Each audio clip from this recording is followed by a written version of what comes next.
Hey, what's up, everyone? Give me 1 second. One second.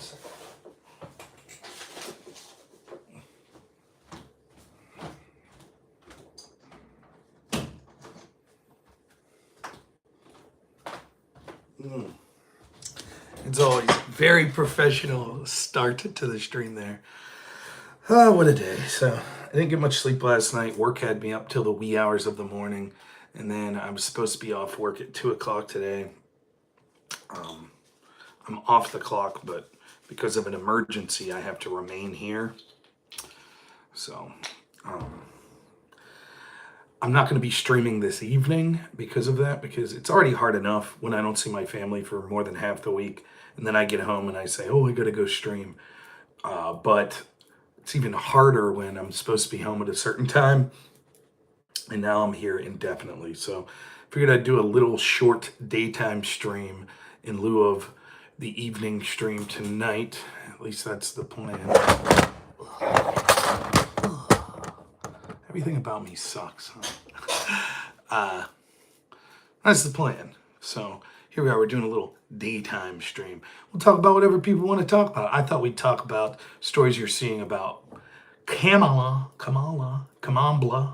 however we're saying it today, running from the Harris-Biden administration's record.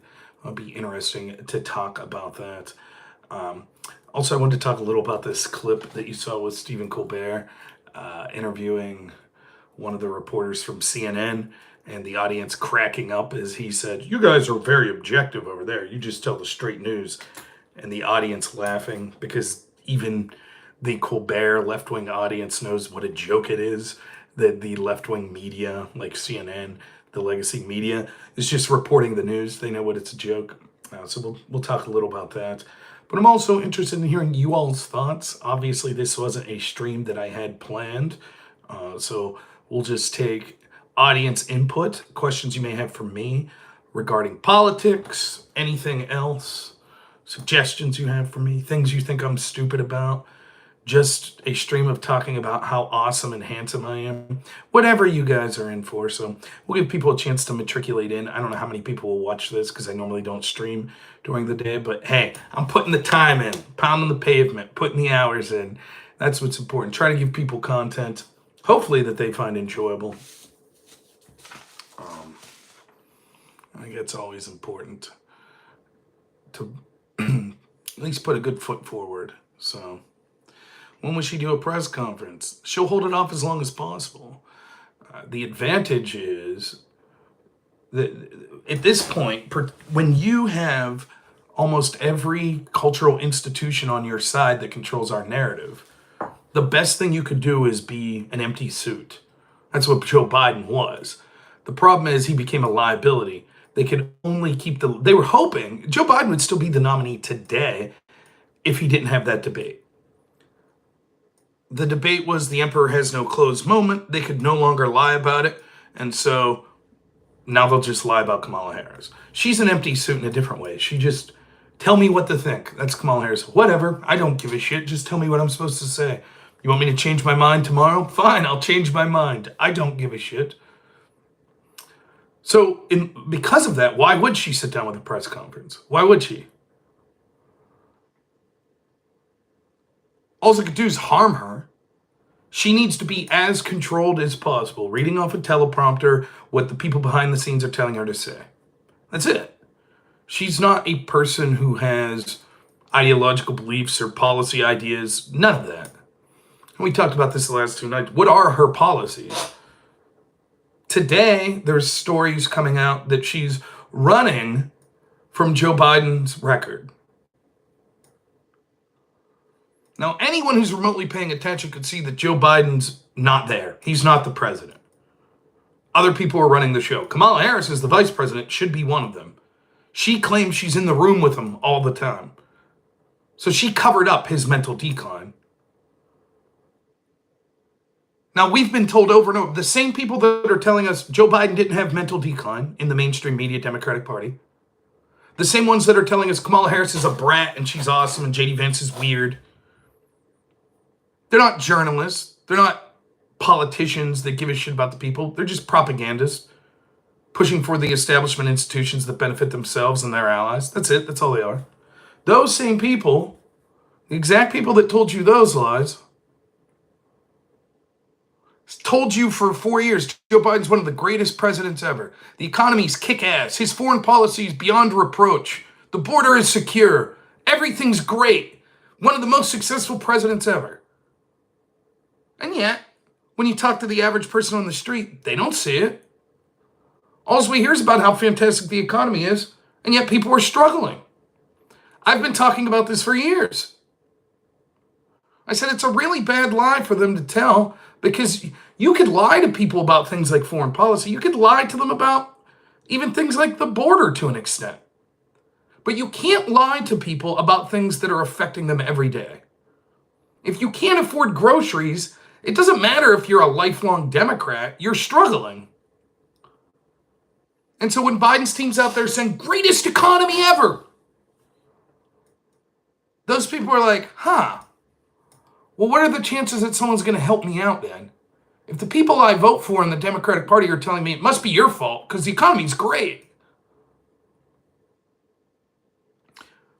And I've been saying this, why do all the lefty people that I want to talk to, or that I'm debating, why do they want to talk about things like January 6th? Because they can't run on Harris's record. It sucks. The Biden-Harris administration sucks. By any objective metric, it's worse than the Trump administration. Domestically, it's worse. The economy's in a far worse shape. The border's far worse than it was under Trump. Foreign policy, looks like we're on the verge of war with Iran. Middle East is afire. Ukraine-Russia situation still dragging on. We have a president that's so cognitively declined that they have to hide him from us. What does it matter if they see the border as an issue? Average people will. The voters you need to get. Sure, the 40% that are Dem no matter what, and the 40% that are Republican no matter what, they're already locked in. But those other 20% that decide the election, they give a shit.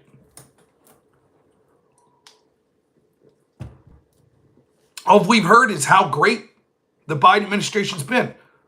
Wouldn't that be easy then for Kamala to run on? Yeah, that's me. I was integral. Instead, we're seeing reporting, she's trying to distance herself, and she will. But wait, why? It's almost like, now hear me out. This is going to blow your mind. It's almost like those people that have been telling you how awesome the Biden administration's been are lying. No, surely not. That can't be. They're the media. They're politicians. They're academics. We have to trust them. They're the experts. Surely they're not full of shit. But the numbers all say things are great. Just look at the job report numbers that come out every month and then have to get lowered 2 months later when the media is not paying attention. Look at them. It says it's great. It says everything's fantastic. If I was vice president and then running for president, and I'm vice president of the most successful administration ever, wouldn't that be the top selling point? Don't you guys love this current administration? Yeah, it's me. But it's not. I wonder why.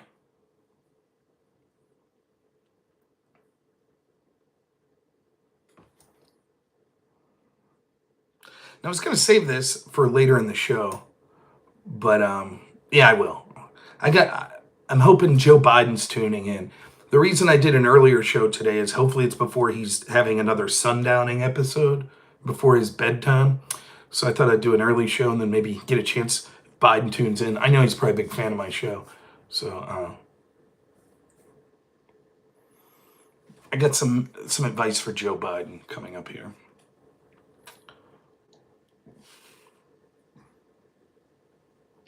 She owns the shitty economy. She owns the shitty border. She owns the fact that she and almost her entire administration and party lied to you about Joe Biden's mental decline. She owns it.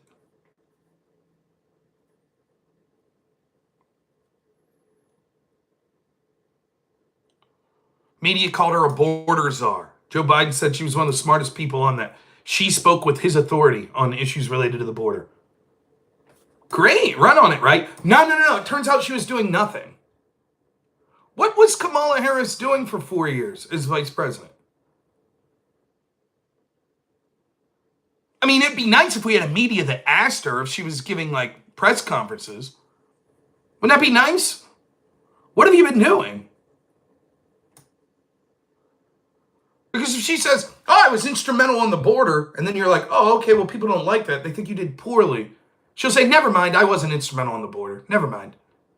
I was really instrumental in working with the Inflation Reduction Act and things like that. Well, people don't like that. It actually caused inflation. Oh, never mind, I didn't have part in that. But you just said you did. No, never mind. And the media goes right along with it. They go right along with it. That's right, it is Obama's 4th term.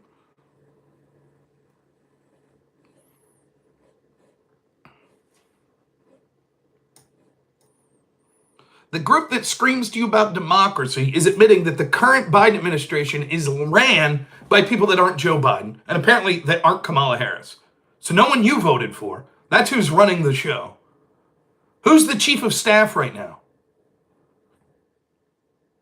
Hunter Biden? The guy working for the spy chief of China? Tim Walz, by the way, seems to be quite fond of working with China as well. I mean, it's not like China just, had spies infiltrating our government or had a big spy balloon or two that went across the country. Or, had a lab that it looks like manufactured a virus.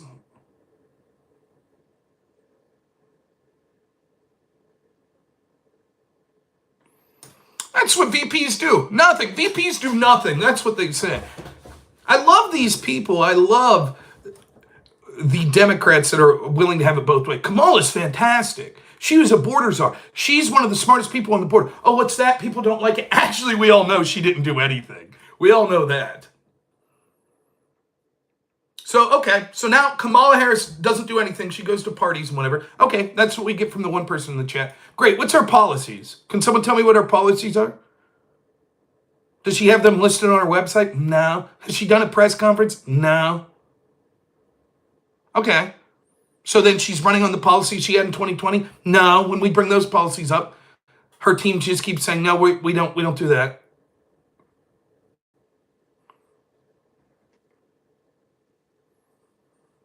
Is she running on the policies of Tim Walz, who she picked as VP? No, she's not doing that. So what's the policies again? Well, one thing she said is Trump's policy of not taxing tips she now endorses. Which, by the way, I don't have a problem with. I don't have a problem if one candidate says, actually, I think that other candidate has a good idea. There's nothing inherently wrong with that. The only thing that's wrong with it is she cast the tie-breaking vote on a bunch of IRS agents that were going to look into people's tips.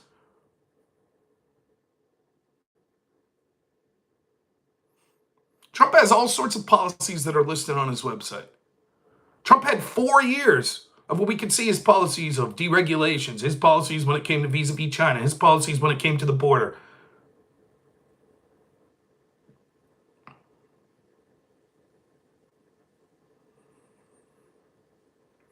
And I don't mind voting for someone who has no experience. I voted for Trump in 2016. The question is, what is Kamala Harris? What's she running? What's she going to do? If I can't look at the actions that have occurred while she was second in charge in an administration, no. She was just a figurehead. She didn't do anything. Okay, can I look at what she promised in 2020 she would do when she became president? No, you can't look at that. Okay, then what is she going to do? She's going to lower prices immediately. How? Why doesn't she start today? She can't convince Biden? Biden's a fucking vegetable that's just on vacation every day. Why doesn't she take the reins and say, hey, why don't we do these policies? She's not even trying. Why? What has she put forth that Democrats, where the control the Senate, have said, yeah, we'll do that? Because the excuse is, well, Republicans control the House. Okay, so what were the suggestions, bills, etc., that Kamala Harris put forth that the Senate said, yep, and that the House said no? Can you give me an example? How's she lowering prices? That's something she's going to do on day one.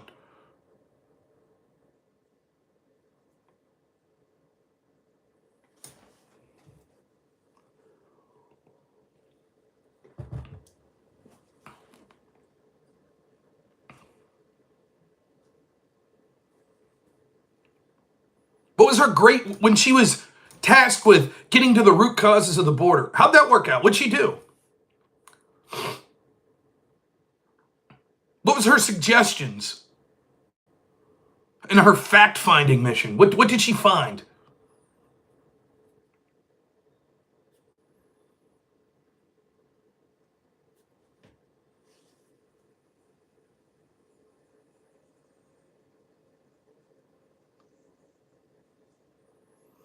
Bans on certain weapons. She has said that.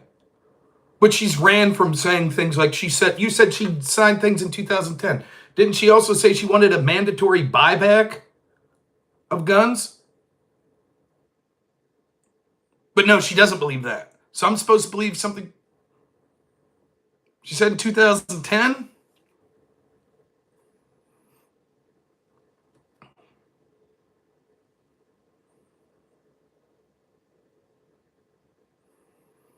There's an awful lot of people that will just vote for anyone that's not Trump.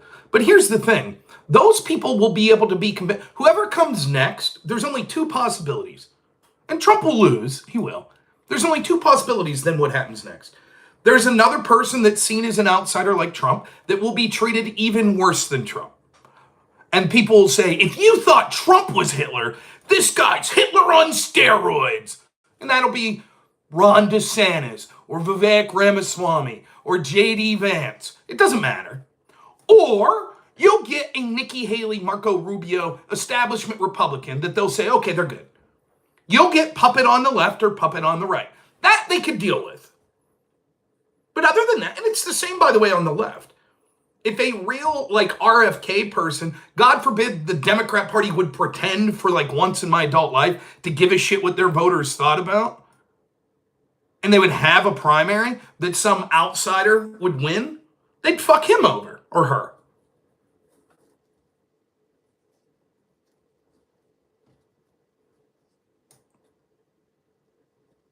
They would. Trump's Hitler. He's God Emperor. If he gets elected, he'll be God Emperor King, and for the rest of eternity, he'll refuse to leave office. He'll probably make himself a cyborg so he could live forever. He'll invest all the money of the government into making sure that he becomes immortal, and the Supreme Court, and so that they can serve out their infinite lives on the court. And they'll constantly say, Trump must never be charged with any crime, no matter what, even if he assassinates his opponents. And the Democrats will be like, no, please. So you got to vote against that. Who gives a fuck who's running against him? Kamala, yeah, I don't give a shit what she stands for. Who would you like, Kevin? Republicans had a chance to get off the Trump train. Who'd you like? If only things could go back to the way they were with Mitt Romney, John McCain, George W. Bush. That was real conservatism, right? That's what we need. We need to get back to those days. Real conservatism. The days of Mitt Romney, of Romney-care that became Obamacare. That was real conservatism, right? That's what we need to do. We need to get off this Trump train and back on. Isn't there another Bush? Can't we put another Bush in there? Time to get off the Trump train, right? Mitt Romney would have. There you go, everyone. Yeah. I respect a progressive Democrat more than I respect a fucking institutionalist.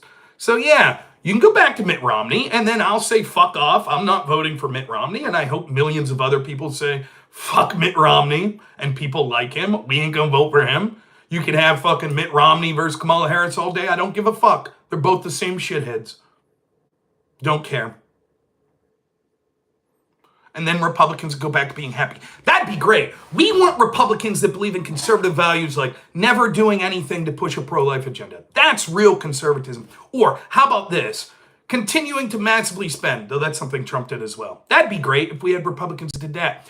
Forever foreign wars, that's great. There's an agenda. Or being verboten to even talk about the border. What was Mitt Romney's big talking points on border security in 2012? I forget.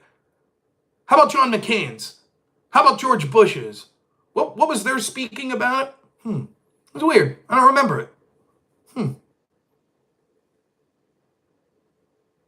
I agree. Trump's not a conservative. Agreed. Neither are the people that you want to go to. So what are you really looking for? It's clear you're not looking for conservatism if you're a Mitt Romney fan. So what are you looking for exactly? You just want an institutionalist. That's all. I want to go back to the days of politicians that don't even pretend to give a fuck about the average person. That'd be great. Can we get another Iraq war? That'd be awesome. More Romney care. That's what we need. Sounds great. I miss the days when we had Republican politicians that didn't even pretend to give a shit about the border. Right, Kevin? We had a chance to go back to that. We had a chance to have Nikki Haley.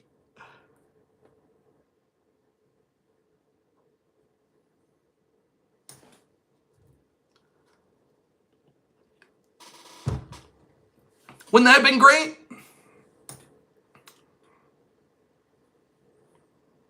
He's not really a rhino. That's who the Republican Party has been and is.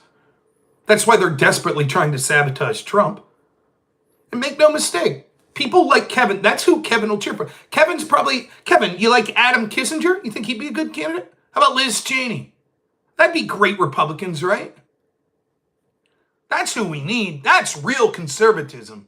That's real Republicanism, right? Paul Ryan. Can we go back to the days of John Boehner, who hated his constituents? Can we go back to that? That's who we really need in positions of leadership.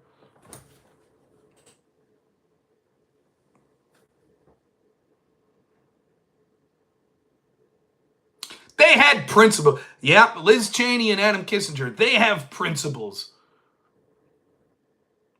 They're very principled people.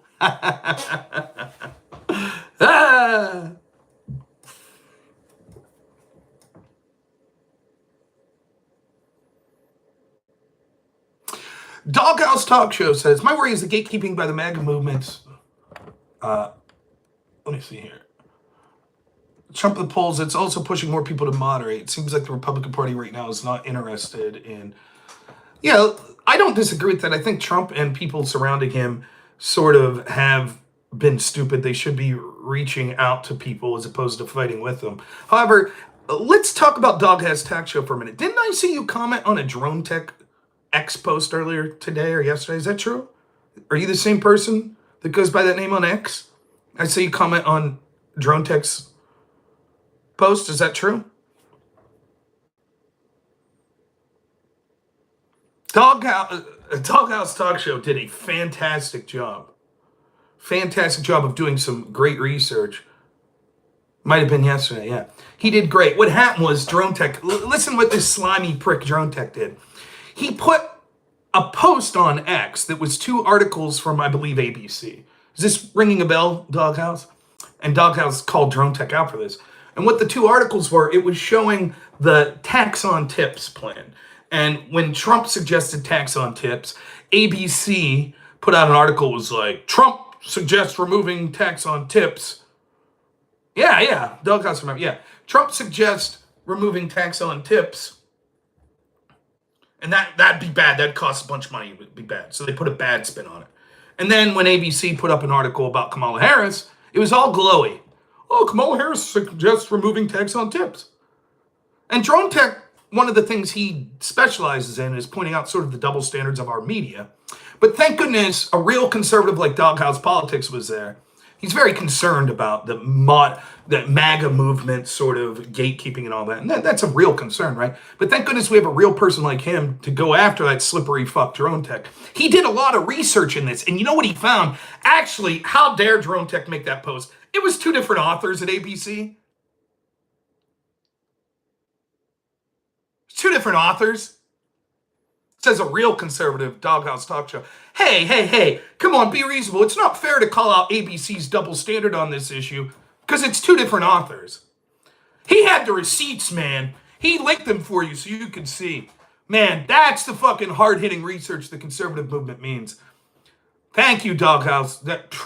Yeah, I didn't think of it that way. As long as two different authors. So if ABC comes out and says Trump's the worst for COVID vaccines, Trump's the worst for tax on tips, and then they just have a different author, if Kamala Harris says the same thing, say, Kamala's the best for this. He'd say, absolutely, completely reasonable. I don't see what the problem is here. I don't see what the problem is.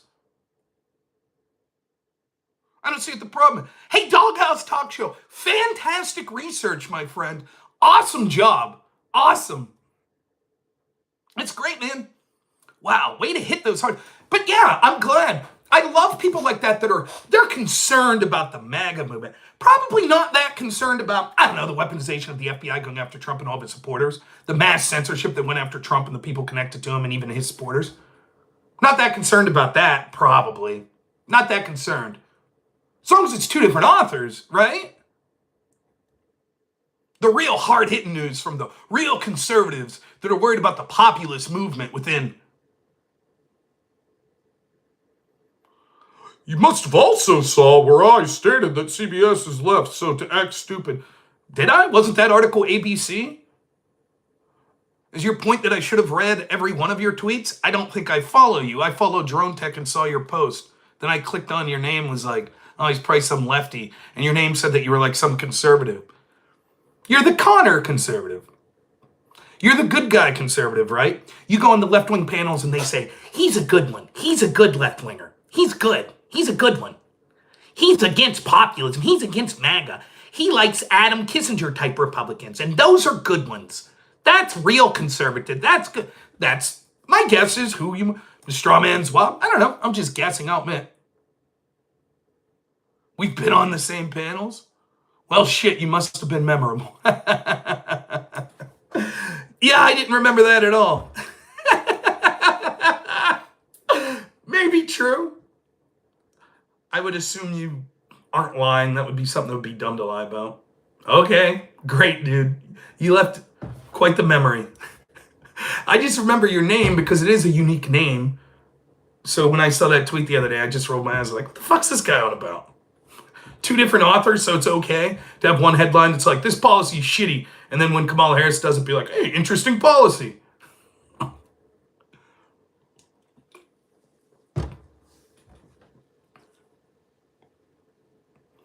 Well, Charlie, there's a difference, right?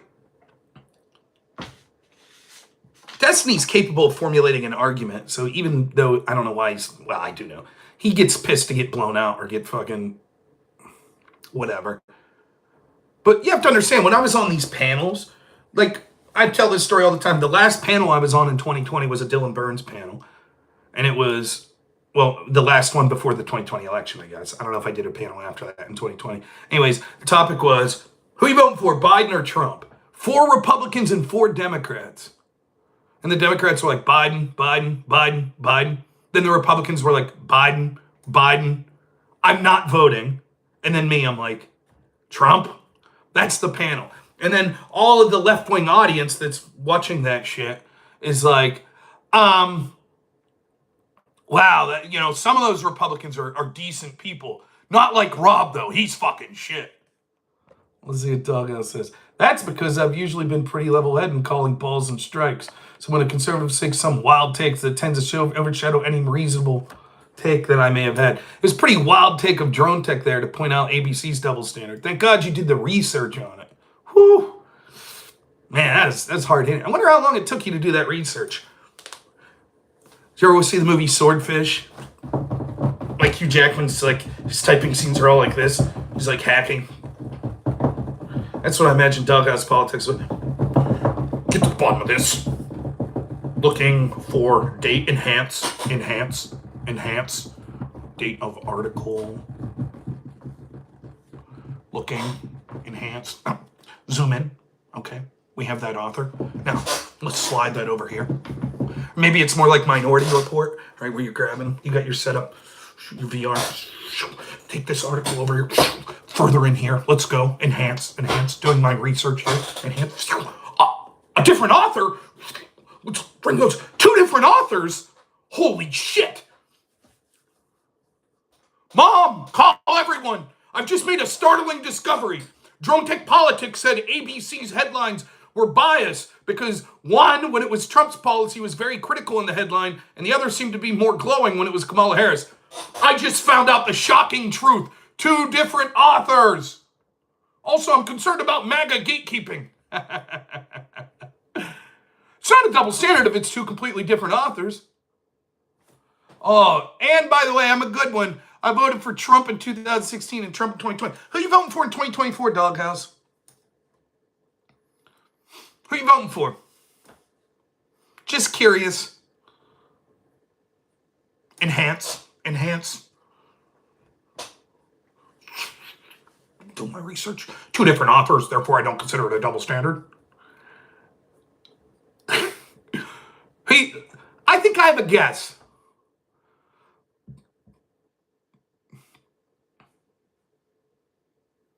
The best VP in history, baby. Nah, he'll say, I'm just going to vote down ballot. I'm not voting for president. That's what he'll say. Want to bet?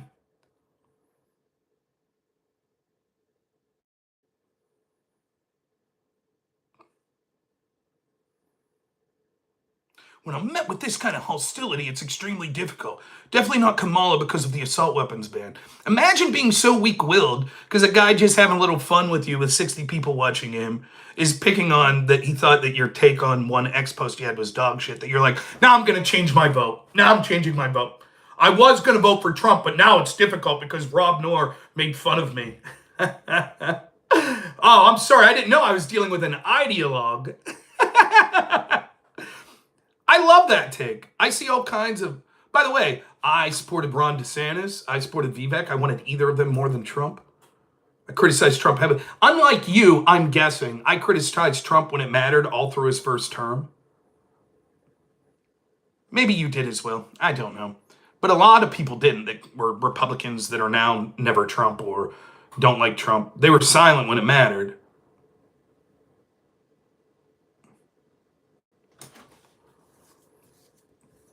I don't disagree with that point, Doghouse. I'm just fucking picking on you. I do think you have a point there. Trump people are fucking stupid with the hostility that they go after people. I think it's a dumbass reason to not vote for someone. For example, I see the same from DeSantis people. I used to deal with this guy, John Burke. I still like John Burke a lot. Did a show with him. He is incredibly hostile to like all sorts of Trump people. I strongly suspect that the reason he's not voting for Trump is because the Dilly meme team and Cat Turd have made fun of him, which I think is just the most dog shit reason to not vote for someone. And I've seen, not John Burke, but other people in and around that movement, like absolute fucking dog shit takes when it comes to people that are supporting Trump. Like they're going after Steve Deese now, who Steve Deese was one of the most vocal DeSantis supporters, but he's since been like, listen, I tried my best, DeSantis lost the primary, I'm going to support Trump, right? So what, you supported Trump on one issue? I don't know what that's... Oh, yeah, Fuentes. So I could talk about that a little, yeah. I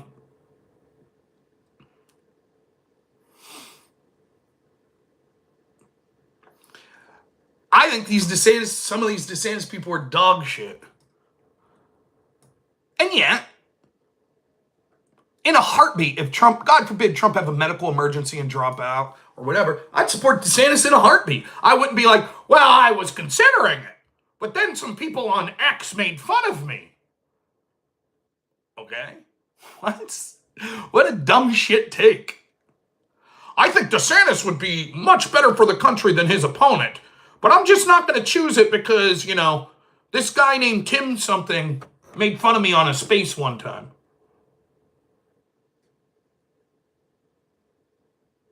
Don't want to feed that monster. I can't feed the monster of those DeSantis people. I like Trump, but I don't like the people on X. I don't like cat turds, so I don't think I can vote for Trump. Excellent. Great job. Yeah, I mean, that's fucking stupid. However, it's true though. And so you do have a point. You should never, ever, ever, ever, if you're a candidate, ever insult any potential voter to the best of your ability. When I ran for Congress in 2019, the big story then, it was a special election, the big story was AOC was just elected. So I'm going to all these Republican events running in this special election. And it was only, it's instead of a primary, there was a conferee process. So I didn't have to moderate for left-wingers, right? It was just Republicans. So everyone's like, yeah, AOC's stupid and blah, blah, blah. And her voters are so fucking dumb, all these young people. And I was like, yeah, don't say that. And everyone's like, why? I was like, you could insult AOC, but why would you insult her voters? Don't you want them to vote for your people? Don't you?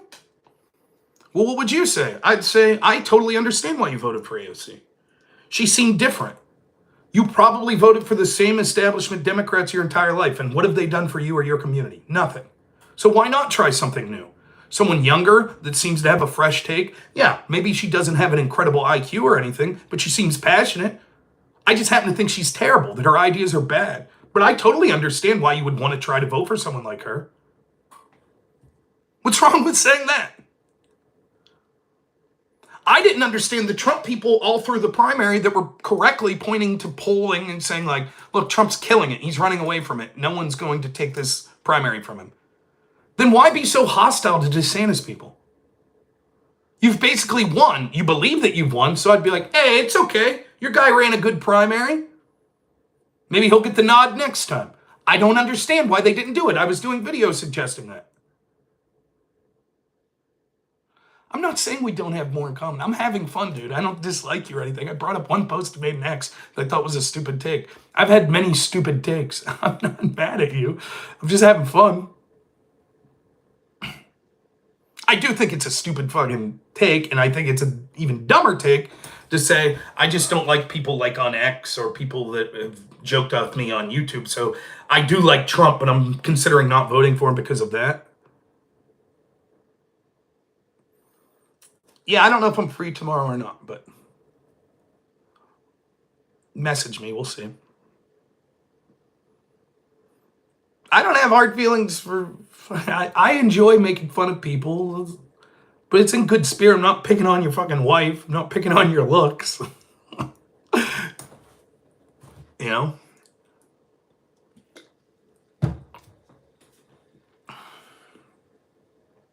Nick Fuentes. I don't know. It kind of goes along with this. I actually have more sympathy than you would think, to be honest. Let me ask the audience here. How many of the audience are pretty big Trump supporters? Just put a 1 if you're a big Trump supporter and you're going to vote for him. A 2 if you're a Democrat or whatever, you hate Trump, or a 3 that's like, maybe I'll begrudgingly vote for him. Because I'm interested in the ones, is what I'm interested in. Okay, I want to talk to the ones.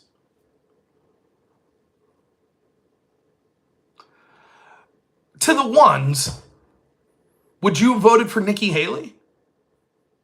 If she won the primary and you put 1, just give me a yes or no. Would you have voted for Nikki Haley?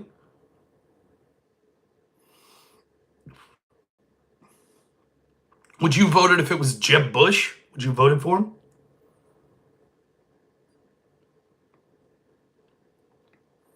Okay, I'm seeing majoritarily no's, a couple yeses. Okay, now to the no's. What if I made you a strong case on how terrible Kamala Harris would be? Would that have convinced you? Could I had the potential to convince you that, well, maybe I have to pinch my nose and vote for Nikki Haley or Jeb Bush?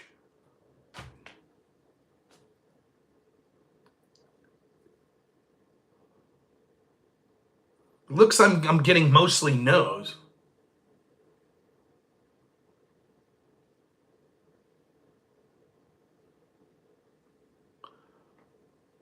Then can you blame Nick Fuentes or John Burke or anyone else that hates Trump and thinks he's bad for the Republican Party for not supporting him? Can you blame them? I mean, I would have done the same thing for Jeb Bush and probably Nikki Haley.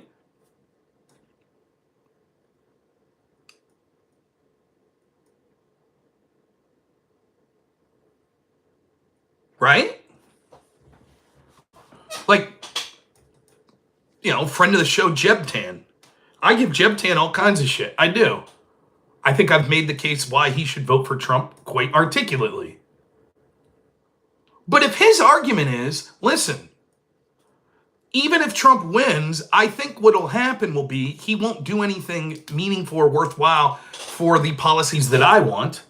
And all that'll happen is it will entrench the Republican Party in Trumpism for the next 8 to 12 years. So I say no. I would rather lose now, pull the Band-Aid off, and then have a better chance to get someone like DeSantis or Nikki Haley in. That's an argument. So if Nick Fuentes' argument is, I think I read this right, my two big issues are not going to war with Iran and supporting Israel and border security. And if he doesn't think Trump's going to do those things, even if he thinks Kamala's going to be worse, he might say, well, then fuck it. We'll sabotage Trump. Let him know he can't win without us till we get someone in that will do it. Now, I believe that the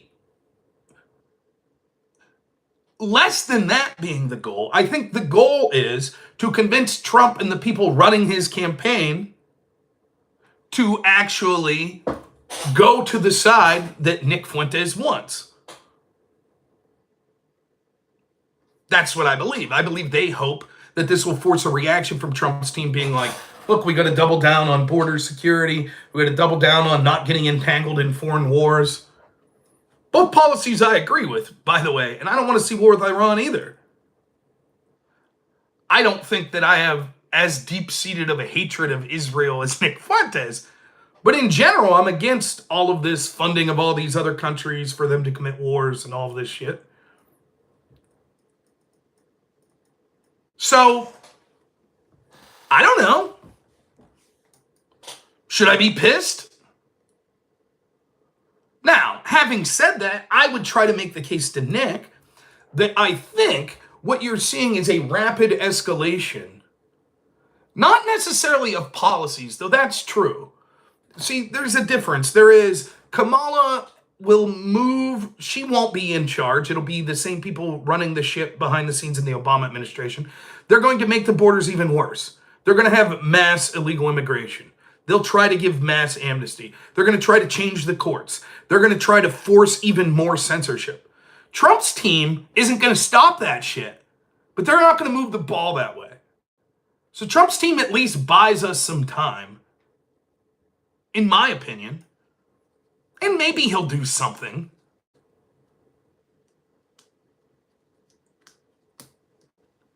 Nick Fuentes, if Kamala wins, may not have a platform 4 years from now. He might go to jail for memes. What are you going to do? Push for a new candidate from your jail cell?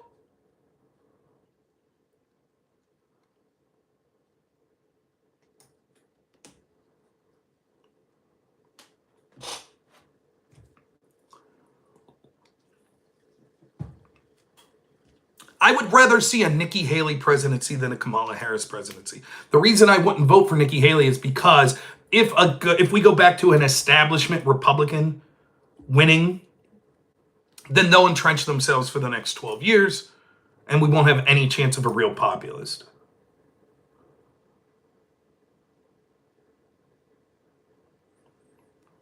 But if it was the last election ever, like if I knew the aliens were about to take us all to paradise, or the rapture was about to happen, or whatever, and it was like, Rob, none of this shit's going to matter 3 years from now. So this was just the last election ever, so I didn't have to worry about the direction of the Republican or Democratic parties.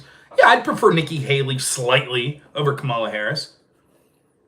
It's just, what happens 4 years from then? Then we get another Nikki Haley type character, we get her again, or another character just like her, etc., etc. Yeah, win for the rapture. Yeah. So that's my reasoning. And I understand people that have that sort of reasoning.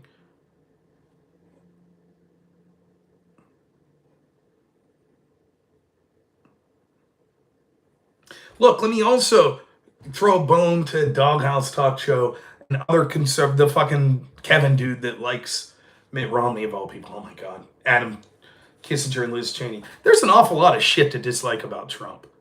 Not just his policies. He's his own worst enemy so many times. I mean, how nice would it be right now if, like, the big scandals we were defending for Ron, they would come up with shit. But it's like Ron DeSantis, what? Like, he wears boots? Lifts in his boots?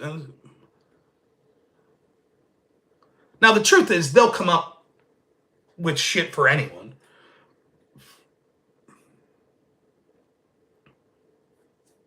I still think it'd be a boss move for Trump to just, like, the day after the DNC be like, by the way, I'm dropping out.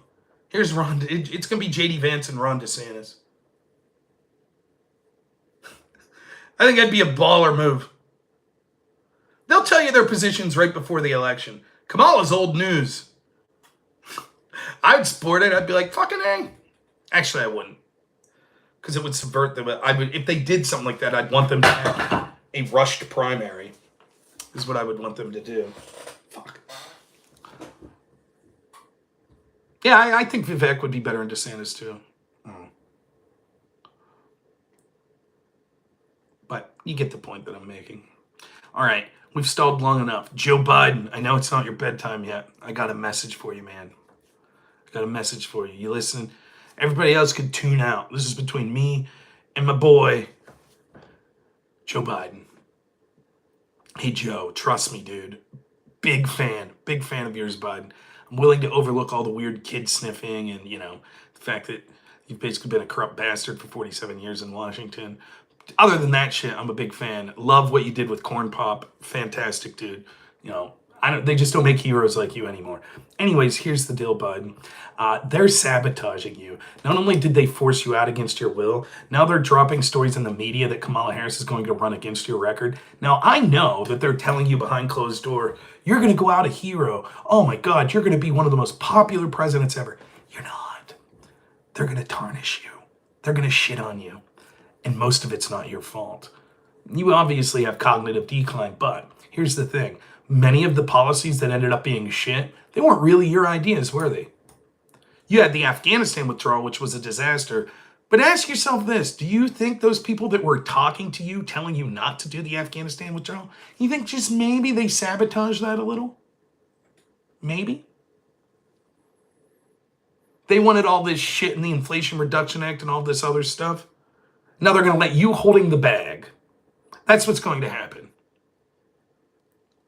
And unfortunately, you don't have enough time left to cement your legacy. So what you need to do, Joe, you need to come out now and make your mark. You need to tell the American people that actually you were capable of running for another term. And that actually you were forced out. And now these people are just throwing mud at you as an excuse to try to take all the good work you did, and then anything people don't like, blame you for.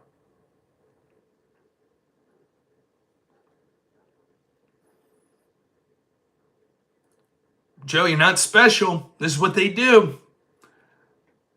They prop you up only so long as you're useful to them. They'll whisper sweet nothings in your ear. They'll tell you, oh, trust us, trust us. We're gonna take care of you. They're not, Joe. They're gonna sabotage you. They're gonna stab you in the back. They've already done it, and they're gonna keep doing it. See Nancy Pelosi coming out talking shit on you? It's gonna get worse. You better come out and defend yourself. Maybe you ought to pick up the phone and call Trump. Maybe.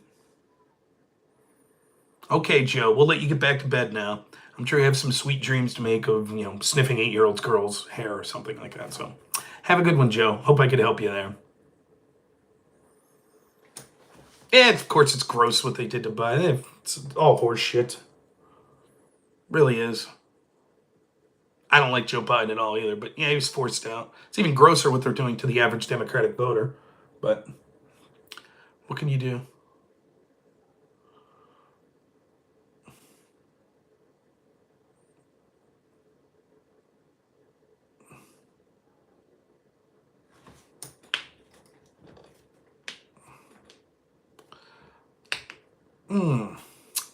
What other stories people want to talk about?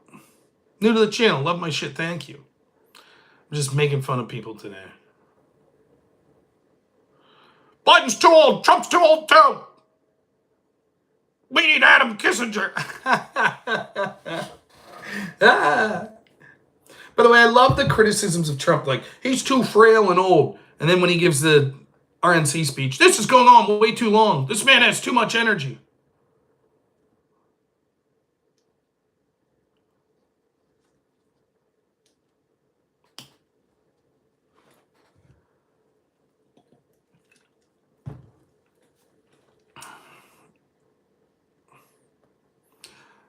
Both taking daytime naps. Oh, shit. No.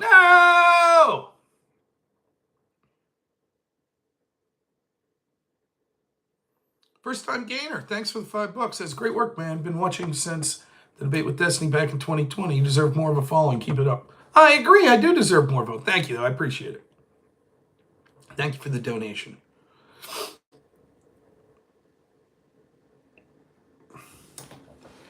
I'm going to blow your mind. I'm 40 years old. I've taken a daytime nap or two in my life. I would have loved to have taken a daytime nap today because after I streamed last night, I had to get up and do work stuff at like from 2 in the morning. So I've been up since like 2 in the morning. And then I was like, oh, that's cool. I get to go home at 2. And then I didn't. So, yeah. But that's okay.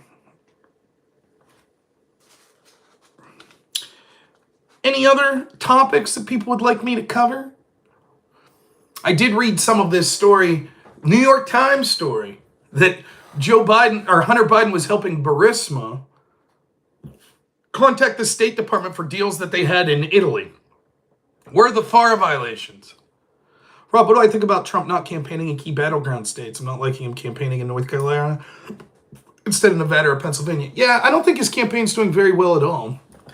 Who hires these people? How am I not a campaign manager? I'd fucking kill it. Who ran DeSantis' campaign? Sucked. People running Trump's campaign sucks. I'll tell you a story. This is a real story. In the 2020 election, I was doing all these events. Now, I wasn't going to a lot of rallies, like the rally that Trump got shot at in Butler. I didn't go to a lot of those. Instead, what I was going to was sort of like fundraiser things for Republicans, strategy meetings for Republicans that would be at private people's residence. So perhaps a state congressman or a donor to the Republican Party, etc. And I was going to a lot of events like that. I was also working with Trump's ground team in Pennsylvania to help in my county here of Clarion County. So I went to this, I've told this story before. I went to this fundraiser out east in Pennsylvania with my old radio co-host, Carlos, a great guy. And we show up to this thing. It's this beautiful house. And the speaker that they had there was Jeffrey Lord, who used to like go on CNN all the time and sort of defend Trump back in the day. So it was cool to hear him speak, and I got to talk to him for a while. Anywho, I'm kind of a bit of an outsider at events like that. Not that anyone's ever rude to me. I didn't have any rudeness, but I don't have connections. I'm not like someone that they're courting for my money or anything like that. Like, me and Carlos are usually the dudes that at the end of it are sitting there talking with the actual politicians about like strategy. So we go in this place and, hey, how you doing? I meet a couple people, whatever. And then I sit in this couch and there's this older lady sitting on the couch across from me. She looks maybe 70. And we just start chit-chatting. And she tells me her story. And it went something like this. I believe she lived in Nevada and she was married. And sadly, her husband passed. And she kind of didn't know what to do with her life. And so for whatever reason, she moved back towards Pennsylvania. I don't know if she had family. I can't remember. But she comes back to Pennsylvania. And, you know, as you would be at that point, your long-term spouse dies. You're probably a little depressed. You're probably looking for some, you know, people to be connected to because you feel lonely. And she, I think, got a small job and met some ladies that she was friends with at her job. And they convinced her to go to this Trump rally. She's like, I haven't been involved in politics my entire life. She didn't go to this rally because she's a big Trump fan. She went because her friends went. So she was going along as just like something to do. And she went and was amazed by the speech and then was sort of hanging out backstage, and she got to shake Trump's hand and he talked to her for like 2 or 3 minutes. And that changed her entire perspective. Now you might say, well, but that's just like letting emotions get the best of you. Yeah, true. But she was a diehard Trump supporter from that moment on. And you could just see her enthusiasm. It was amazing. And she'd been doing all these canvassing and putting up yard signs and knocking on doors and making phone calls, more than I was doing by far. And it was inspiring to listen to this lady. I thought she was cool as shit. I could listen to her all day talk about it. So anyways, 30, 40 minutes later, there was people from Trump's team that were there, and they were giving an official presentation. And these were people that were hired. They were part of Trump's paid staff. And it was 2 guys. The one guy, I don't even remember. The guy that was speaking maybe was 23 years old, which is fine, but they had a screen and a projector, and they had a PowerPoint. And the PowerPoint consisted of 4 or 5 slides, and it showed sort of how polling was going, fundraising graphs, etc. That was it. This was how the guy talked. Okay, thanks everyone for being here today. So here we're going to go through this quick. I think everyone's done a tremendous job here. We're doing a pretty good job in this county. So if you look at the first slide here, you can see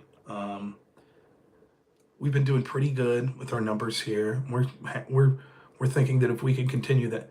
It was like that. It was like 10 minutes. Now, I don't know shit about technology. I could put together a fucking better PowerPoint than this. And there's just no enthusiasm. None.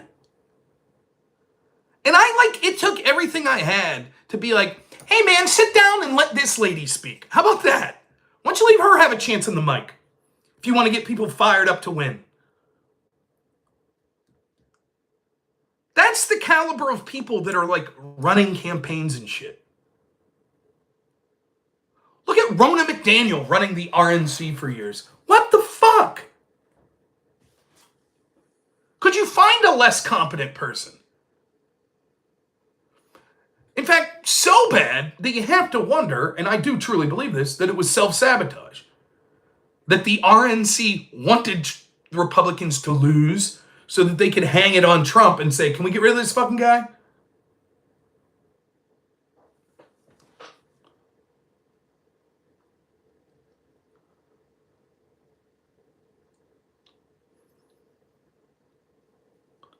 I've told the story when I first got offered the job by Trump's team. Just real small to work in the county. I was already volunteering. So me and Carlos again sat on this phone call with the 2 employees from, that would be our direct liaison. So, it's like anything, like any sort of corporate structure. I would have been the low man on the totem pole. And then there's a guy that's in charge of like 4 counties that would be above me. Then there's a guy that's in charge of the region that was in charge of him. And then the state level guy that was in charge. And then probably a guy above him that was coordinating for like Eastern United States. That was, you know what I mean? So I would have been the lowest person basically. So we're talking to the people directly above it. And they're saying, oh, here's the program you put in your computer to make these calls. And the calls were absurd. I made hundreds upon hundreds of these calls. And it was just like, you didn't even convince anyone of anything. You just said, you got their names off some voter registration list. Voting day is blah, blah, blah. May I ask you a few questions? Who are you going to vote for? Would you say your biggest issue is the economy, the border, or something else? That's it. And then you click the box on these, and then thank you very much. You weren't supposed to say anything off the cuff. You weren't supposed to try to convince them to vote for Trump or anything like that. It was just so they could use for their internal polling. So they're going over their strategy on this phone call with the 3 or 4 people that they were considering hiring like me. Any questions, they said. I said, I have a question. What are we doing to reach out to communities that traditionally don't vote Republican? He says, like who? And I was like, for example, I live in a college town, so younger people or single mothers or inner city blacks. What are we doing to reach out to those crews? And I shit you not, the paid member of Trump's team told me, We're not concerned with that. We're just going after low-hanging fruit. We got off the call, and I called my friend Carlos and said, yeah, Trump lost. That's it. Pennsylvania's a no-go. And if this is how his campaign's being ran outside Pennsylvania, it's over.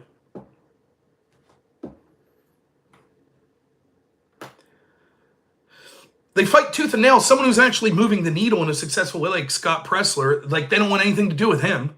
Why? He's actually pounding the pavement, making a difference. Meanwhile, the Democrats, you'd say what you want. Oh, did you see how shady it is? Kamala's team's like reaching out to influencers and entertainers and shit. Okay. You might think it's unethical, but it's legal. What? And what's Trump's team doing? Aiden Ross I'm not a big Aiden Ross fan, but that was smart. Trying to reach out to a different group.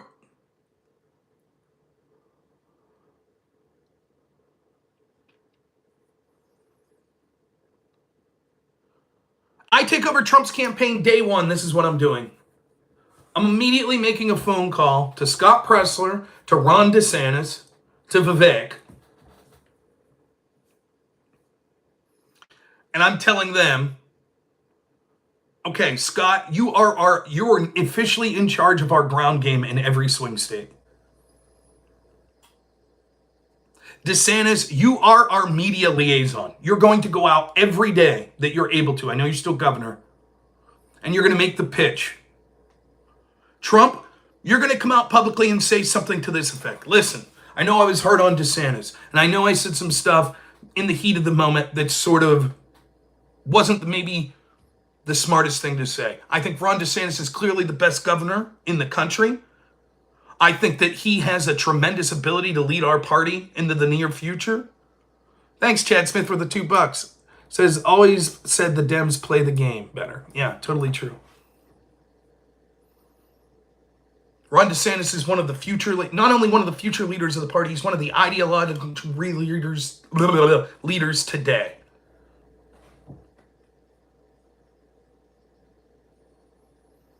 Vivek should be out there pounding the pavement like he was before Trump officially won the nomination. Remember when Vivek was still running and he was doing Tim Pool's show and he was...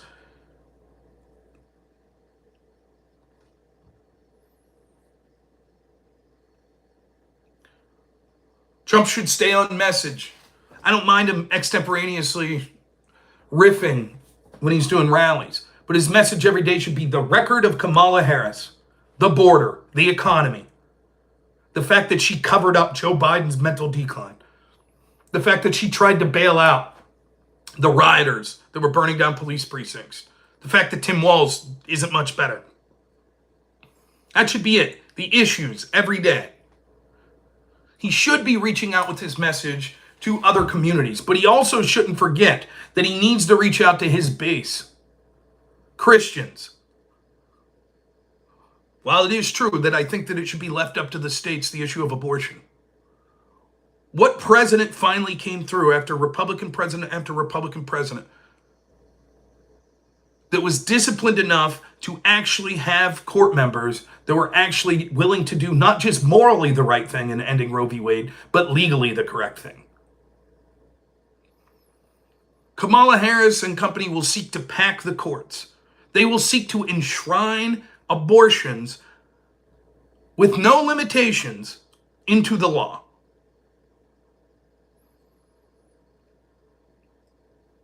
They're going to erode the Second Amendment. They're going to erode the First Amendment. Yeah, she's weird. Yes, she talks really weird and isn't the brightest person. And that's fine. But that's not the real reason to worry about a Kamala Harris presidency. If she was willing to look in America's face and lie to them for 4 years about Joe Biden's mental decline, how are we to believe her when she says, oh, by the way, I no longer want to ban fracking. I no longer want to have a gun buyback. Now I'll get serious on the border. Why would we believe her when she just lied? She just lied right to your face for years about Joe Biden's mental health.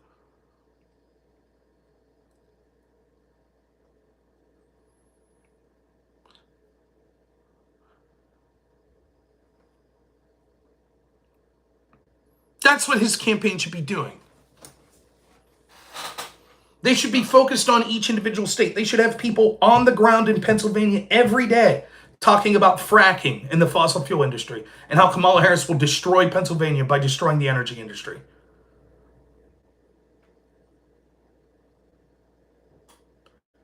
Hey, you guy, finally have a good job working for a fracking industry? How do you think your employer is going to take it when Kamala Harris, even if she says she's changed her position, you think your employer is going to want to invest more heavily in this state when the person that ran for president saying we're going to ban fracking? How much investment do you think goes into fracking if the people that are investing know that the president could just go, never mind, I've changed my mind, I'm going to ban it?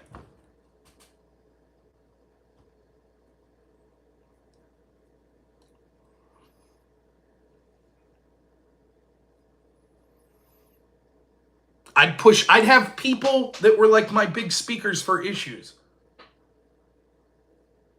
I'd have someone out there talking about trans radical activism.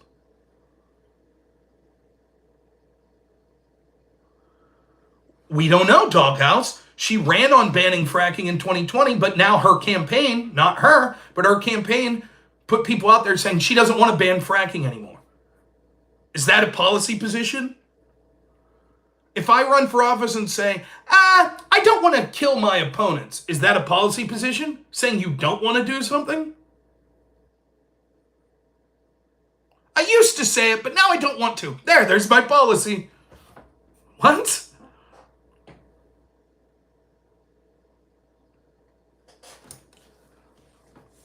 It amazes me. Trump's in a tough spot for this reason. When all of these institutions are against you, how do you fill a campaign and a cabinet with people that you know you could trust? If all of the people that are sort of currently qualified for a job in our institutions are institutionalists that hate someone who wants to upset the institutions, why would they come to work for you? So you either get people that don't have your best interest at heart, they're there for their own personal career, or they're not competent.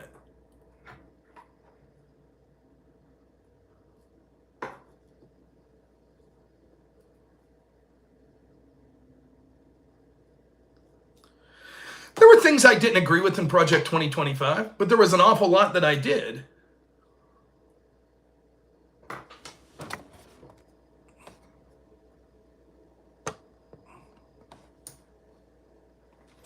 I mean, this is what I'm talking about. Does everyone see like this real moderate conservative Doghouse talk show? Do you see this? Do you see the stupid? So Kamala Harris won't come out with her policy positions. So then Republicans are like, well, here's the radical shit she said in 2020. And this is moderate conservative that's really concerned about MAGA gatekeeping. Here's a guy who really wants Republicans to win. Here's his take on it. Well, if we don't know if Kamala wants to ban fracking, why criticize it? I guess in case she possibly still holds it? In which case we were de facto calling it a policy position. Got me. Fuck. Hey man, guys, I'm just done streaming. Doghouse talk show is superior to me in every way. When I said she won't come out with policy positions, and I particularly said, I guess we should look to the policy she had previously, and then I said, but her team's like, no, she no longer holds those. Doghouse Politics is like, bro, listen, bro. That in itself is a policy position.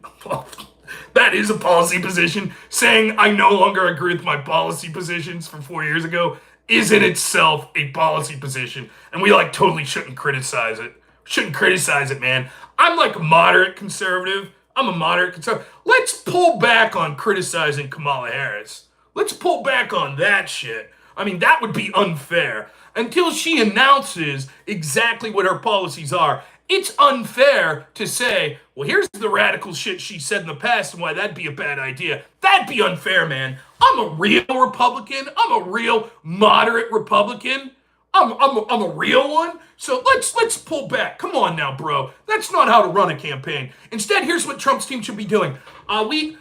We're not quite sure what the wonderful Kamala Harris's positions will be. I'm sure they'll be fantastic. And we would like to tell anyone who potentially wants to vote for us, please don't go and look at what Kamala's stated policy positions from the past were. That would be ludicrous. Please don't do that. She's a great woman, and we don't want to. How dare we try to hold her accountable to the things she ran on? That's ridiculous. We can't do that. Man, Doghouse, what a shrewd political mind you are.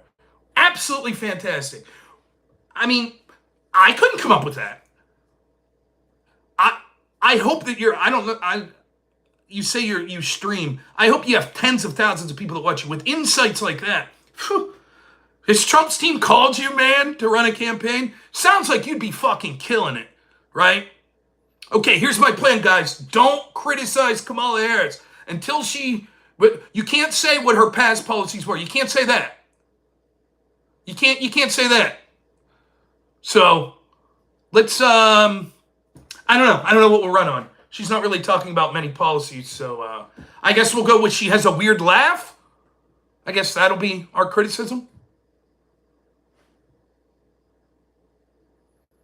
Well, hey man, with strong positions like that, I'm sure you're going to kill it. What a fantastic, one of the most shrewd, brilliant political points I've ever. Hey man, honest to God, all joking aside, I'm for fucking anyone starting up streaming. That's no joke. I streamed for fucking years with 2 or 3 people watching me every night that I stream. So I'm not going to make fun of someone for not having I am going to make fun of you for having a dog shit take. Which, you know, I guess your name is Doghouse Politics. So,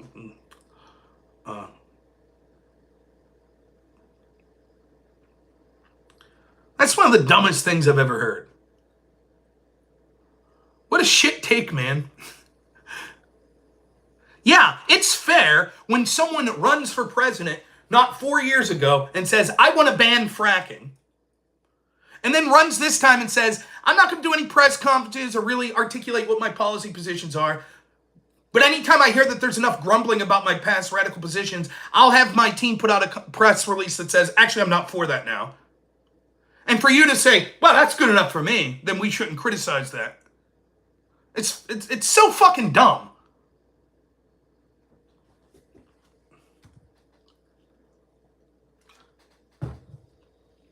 No, what you said was, if I remember, you said that is a policy position. So you're trying to imply when I said she hasn't really announced her policy positions, you're like, she did. She said she doesn't want to ban fracking. Right, saying you don't want to do something isn't a policy position. Or you said we shouldn't criticize that policy if it's not her policy position. No, it's not.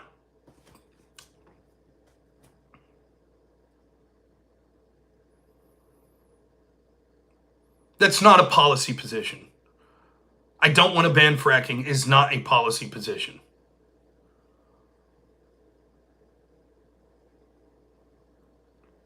But I will say this, though. I do appreciate you doubling down, and I do wish you well. But I don't think I'm going to talk to you. I would have had you reach out and would have done a show with you, but I think you're dumb. That's what I think. I think you. Why criticize it so heavily? Because it is a dog shit socialist nightmare policy that would drive our country into recession and devastate swing states like Pennsylvania. That's why to criticize it so heavily. Because the policy is a fucking disaster, and it's a winning argument to say that it's a disastrous fucking policy. That's why. That's why. And when I was talking about it, I was saying, if I was Trump's campaign manager, this is what I would be doing. Now, maybe as campaign manager, your goal wouldn't be to win. Got it.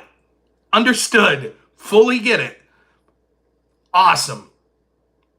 I still wish you well. I hope your channel takes off. But I don't think I'm interested in talking to someone that fucking stupid.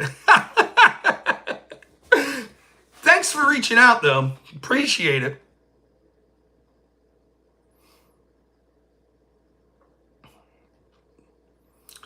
Oh, man. I have more respect for the fucking radical lefties that just come out with their bullshit than these fucking fake-ass moderate conservatives. Holy shit. I don't think it's right to criticize ABC if they had a headline that said that Trump's removing tax on tips was bad, but then had one that said Kamala Harris was good, because there's 2 different authors, even though they're both ABC. I don't think we should criticize that. That's 2 different authors. That's not hypocritical. I don't think we should heavily criticize the ban on fracking comments. Actually, it is a policy position if she says she no longer wants to ban. I don't think. Like, okay, dude. Hey, I still hope you vote for Trump. Every vote helps. But, yeah, I mean, wow. Maybe everyone should have a reason to vote. I think everyone, not everyone thinks the same issues are important. Not everyone has the same interests, same intelligence level in looking into things. That's okay. From the intelligence level you're exhibiting, maybe it is best that you're like, I like Trump, but I'm not going to vote for him because people like you made fun of me on stream.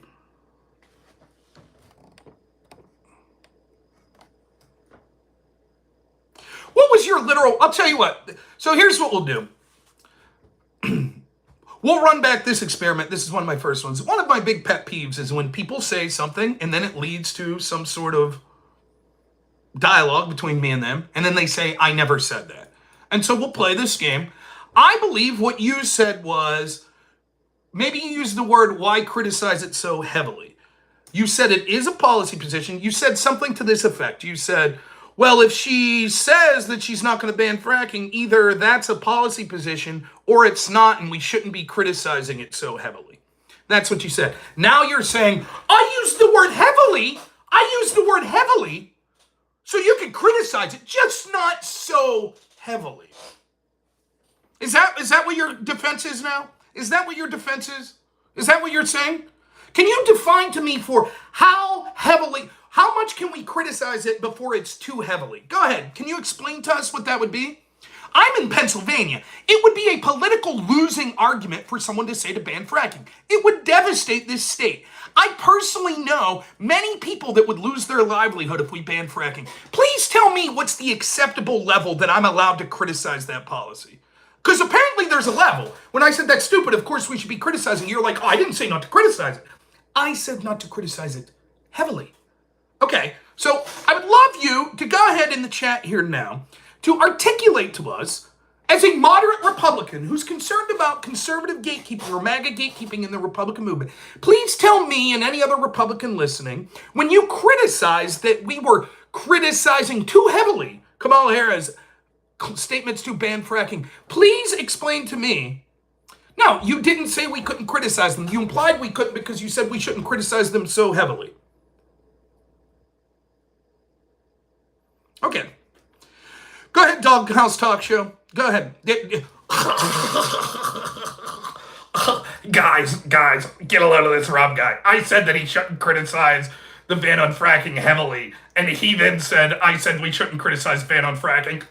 Clearly, I didn't say that. I said we shouldn't criticize it heavily. Point for me. Great. Okay, point for you. You didn't say no criticism. You said we shouldn't criticize it heavily. Now, you win. You win that point. You did a fantastic job. Now, can you delineate how much is heavily? Can you go ahead and delineate that for us? You have 3 minutes and then you're banned from the show forever. Go ahead. Big Cheese, thanks so much for the $4.99. I live in Minnesota and the Democrats here are now blaming the city burning on Trump more than Walz. Walz did nothing to stop the riots. Well, hey, while I agree with you, I assume if Walz comes out now and says, actually, I'm for stopping riots, great conservatives like Doghouse would say, well, then we can't criticize him too heavily for those riots occurring. Instead of calling him dumb, giving him a reason why they think this perspective is skewed. I did. You just weren't listening because you're probably dumb too.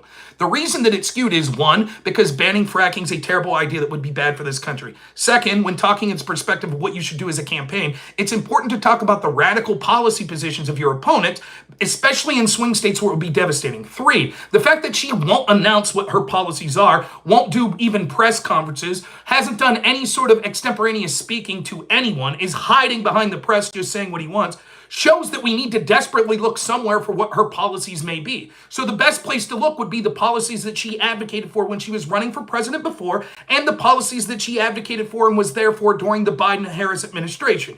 But her team saying, no, we can't look at those things. That would be all the more reason to say that we should look to those things, particularly the unpopular policies, and point to them. Now, I've made this point quite articulately. Doghouse's position is, well, no, if you're trying to win, here's what you don't want to do. You don't want to say she doesn't have policy positions, really. Because it is a policy position if she now says she doesn't want to ban fracking. And you shouldn't heavily criticize if she before said the exact opposite when she was running for office. You need me to explain to him or to you why that's one of the dumbest fucking things I've ever heard? That's what you're saying? That you need me to explain that's what, like, Rob, listen, man. Doghouse Politics just said that he thinks that he's going to stop drinking water. And I'm like, wow, that's really stupid. And you'd be like, instead of saying it's stupid, maybe you should give some reasons. Yeah, I did. I gave a bunch of, but maybe you should give some more reasons why never ingesting liquids again would possibly be a bad idea. Yeah, great point. You guys are great.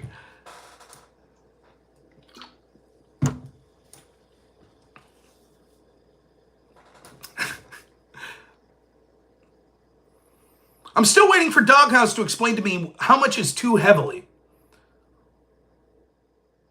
You got it, Anonymous Theories. Glad I could help. Go ahead, Doghouse. So we could criticize Kamala Harris wanting to ban fracking, just not heavily. So please define what's too heavily. Go for it.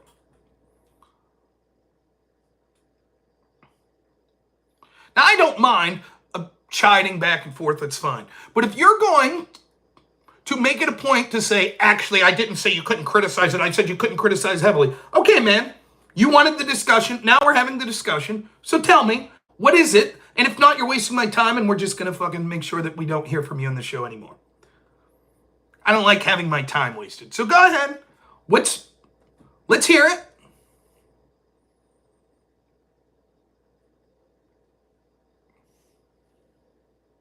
Oh, he's out? We'll see you later, Doghouse. Go ahead and reach out to me about doing a stream with me.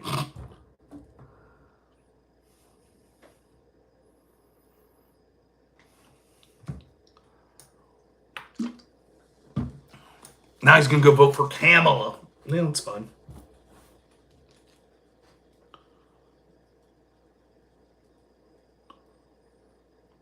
He's not a new viewer. He even admitted that he had fucking streams with me before. Maybe you're a new viewer and I called you stupid. Maybe this isn't the right channel for you. I don't know what to say.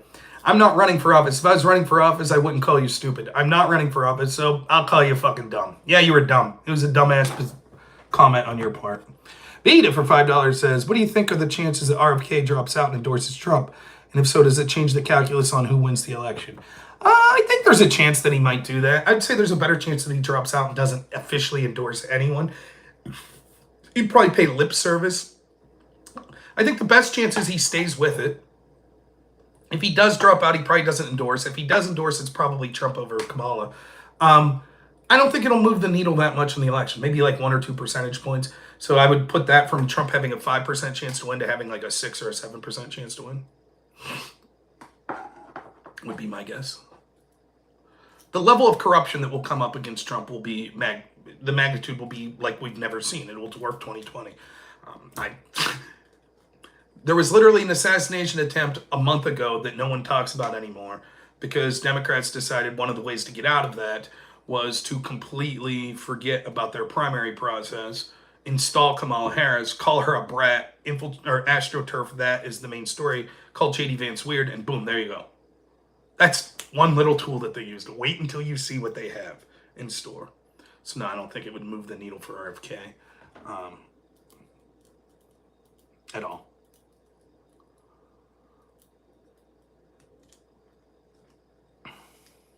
What would give Trump more of a chance? Go back and listen to what I said, how his campaign should be being ran.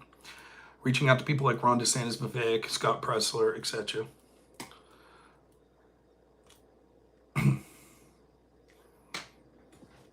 Which they won't do.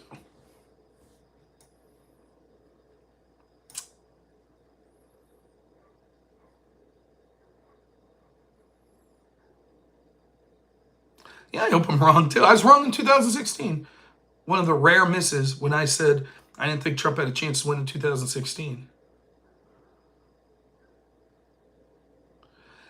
The way they're using brat like spoiled brat, but brat like, yeah, she's sassy. She ain't taking no shit. She's a brat. That's how they're using it. Girl power.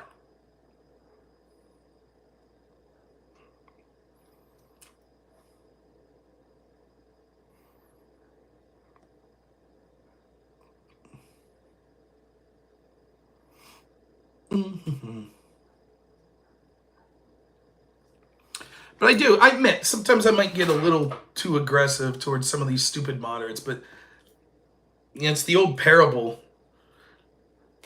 Be ye hot or cold, but if you're lukewarm, I'll spat you from my mouth. That's how I feel about so many of these fucking moderates.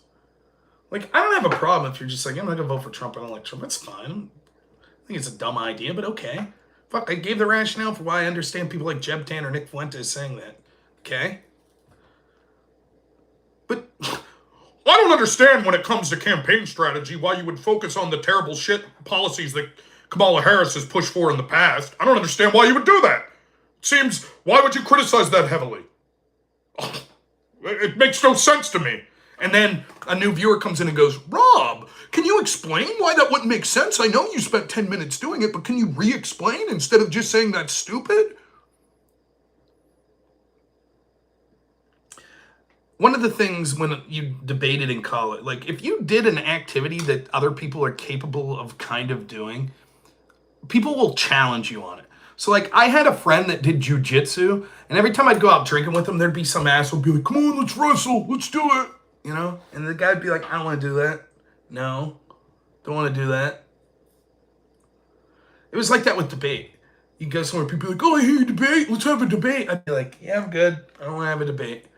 So I lived in this real shithole apartment, and my one roommate was also a debater, and he was in a fraternity, and sometimes he would come over, and his frat brothers would come, and there would be, I guess they have, like, I don't know shit, I was never in a frat.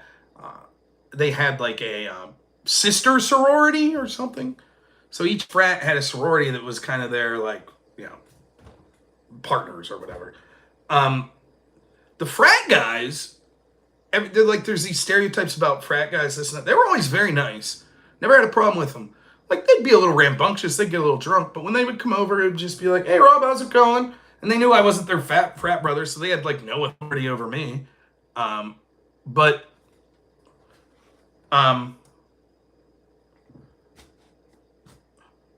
They were pretty pleasant. The sorority girls were abysmal. Yeah, I'm still calling you out. I'll call you out again. Yes, I'm still calling out what a dumb comment that was. Still doing it. Are you still going to question it?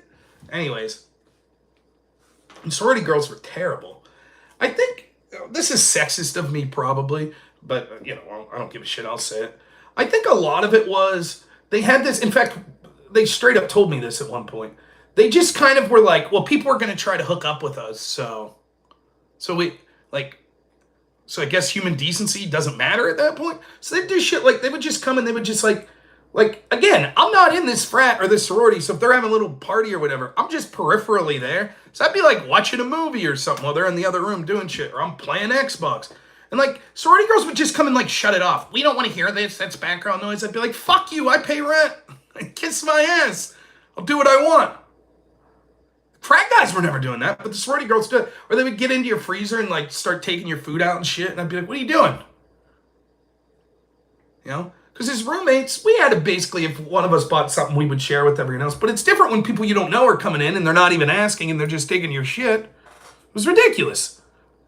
And I wasn't trying to hook up with any of them. So that shit didn't work with me. Oh, well, I could do this because, fuck you. No. Anyways, I bring it up to get to this point with like Doghouse talk, whatever. This girl shows up one time. She's with the sorority. And she's like, this is circa 2007, 2008. And she shows up. And they're like,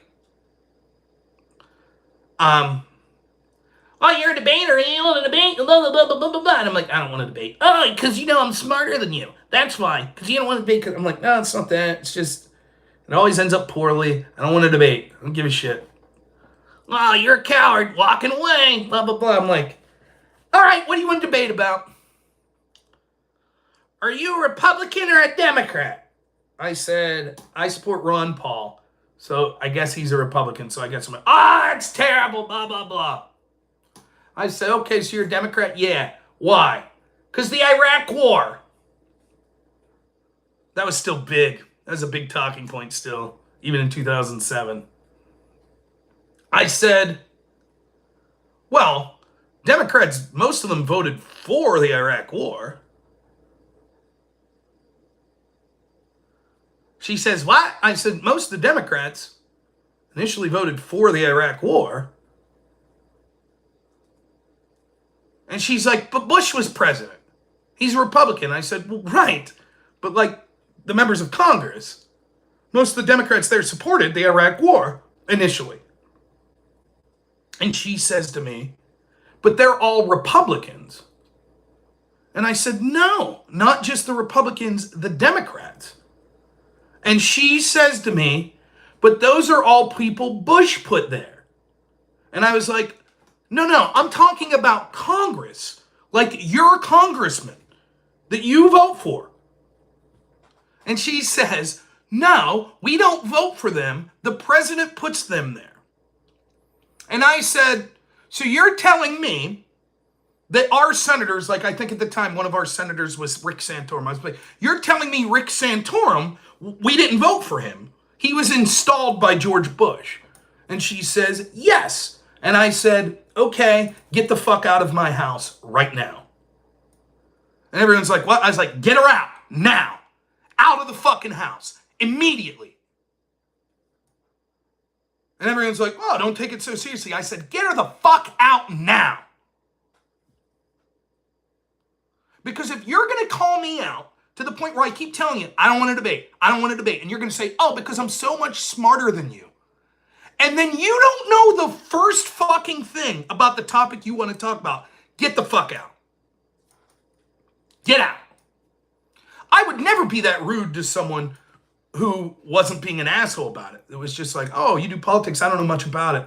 Wasn't it just Republicans? I'd be like, no, Democrats. And she'd been like, weren't they all appointed by Bush? I'd been like, nah, it doesn't work that way. Normally, you still get to vote for the members of the legislative branch, like Congress, whatever. That's how I would have treated it. But if you're going to be a tough guy,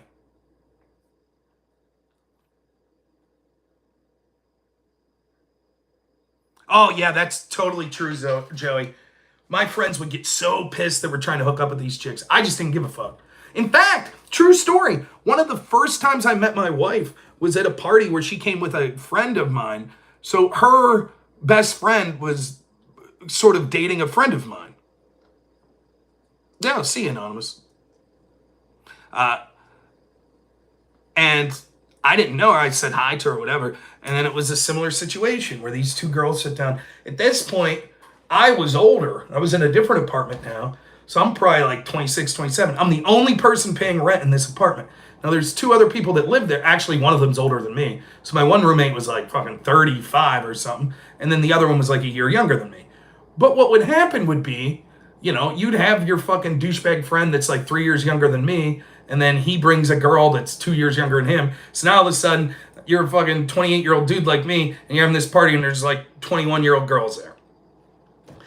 At this point, me and my friend Ducky were fucking half a case of probably Natty or Keystone Ice in, and we're playing Wii golf. We're having this big like marathon, like 48 hole or whatever, fucking all-day marathon of Wii golf, and we're keeping tally like each other's score and whatever. And so we're sitting there playing Wii golf, and here these two fucking girls come. They came with a buddy of mine, and they sit in the fucking couch across from us. And me and Ducky are just like, hey, how's it going? You guys want drinks? They're out there, whatever, blah, blah, blah. We go back to our Wii golf game. And this girl's like, what are you playing? What is this? This is stupid. Oh, stupid. What is this? And I was like, yeah. Well, this is what we're playing, so you don't have to watch, whatever. Well, this is just dumb. Like, I thought this was going to be a fun party, and you got, yeah, I didn't invite you here. Well, who are you? Who are you? I'm like, I live here. I think she came with my friend Mitch. Mitch is great, by the way. I didn't know you live here, blah, blah, blah. I'm like, well, I pay the rent here, so I'm going to keep playing my Wii golf game. This is fucking stupid. How old are you anyways? Huh? How old are you? You like some weird old guy? Blah, blah, blah. And I was like, all right, get the fuck out. What? I was like, out. Get the fuck out. Out of my house. I'm the only one who pays rent. Get the fuck out. And then my now wife, who I barely said 2 words to, I was like, every girl, get the fuck out. Every girl in the house, get out. I don't know any of you. Get the fuck out. And like the girls out in the kitchen, I thought they were with these 2 girls. Again, one of them ends up being my wife now. . They're like, we're not with them. I was like, I don't give a fuck. Get out.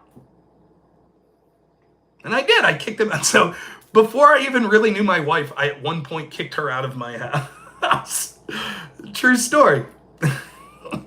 I hate that shit. Like, people's sense of entitlement and shit. It's sort of different than what we're talking about here. But that actually happened. That's a real story. I had sort of a low sense of self-esteem. I didn't have a lot of girlfriends and shit.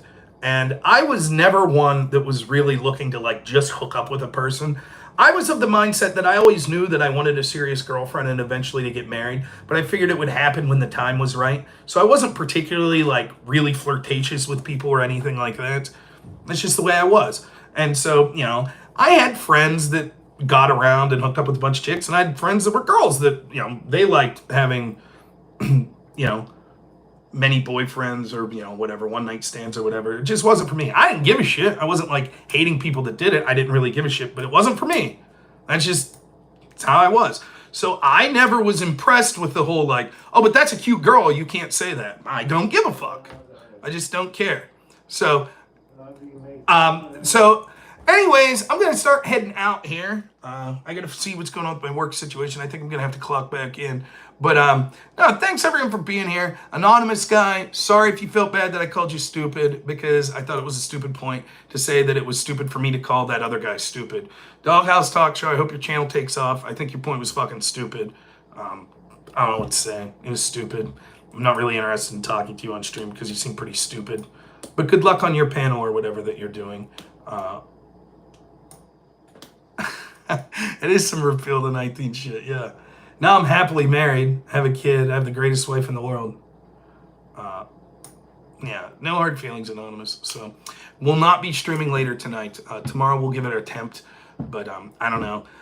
Just to let you know what's going on a little, I'm off the clock now, but the person that was supposed to come in had something come up, a family situation or whatever. And when you do home health care, even if you're not in the clock, someone has to be here. So I can't go home. So I don't know. I could be here for a fucking week and a half for all I know. So we'll see. But it's hard to make plans when shit like that's going on. So, but hopefully I get to get home and see my wife tonight. That would be wonderful. Oh yeah, and my son, who's cool as shit too. So thank you guys so much. I appreciate you all. Don't take it too hard, Anonymous. I'm sure you're smarter than me, to be honest. I'm just an arrogant prick. All right, we'll see y'all. As always, have a good one.